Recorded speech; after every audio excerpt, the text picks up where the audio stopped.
Case చూస్తోంది. ఒక వాస్తు తెలుసున్న పెద్ద మనిషి ఎవడో వచ్చాడు, వాడికి వాస్తు తెలుసని నాకు తెలియదు, లేత రానిచ్చేవాడు కాదు.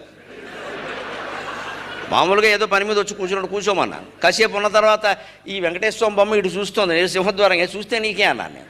అది విగ్రహం అండి, విగ్రహం ఎటు చూడదా, అది చూస్తోంది, ఎవరో ఇచ్చారు అక్కడ పెట్టాం. అలా చూస్తే లక్ష్మీదేవి అలా బయటికి వెళ్ళిపోతున్నాడు.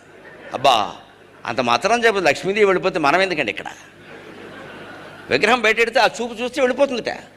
నేను వెంటనే అన్నాను, నేను బాగానే ఉన్నానండి, 2 ఇళ్ళు కట్టుకున్నాను, సుఖంగా ఉన్నాను, నాకు 2 పిల్లలు, 2కి చెరో ఇల్లు ఇచ్చేస్తాను, నేను సుఖంగా బాగానే ఉన్నానండి, ఎదురింటి వాళ్ళు చాలా ఇబ్బంది పడుతున్నారు, నేను వెళ్ళిపోవాలని పెట్టానన్నా.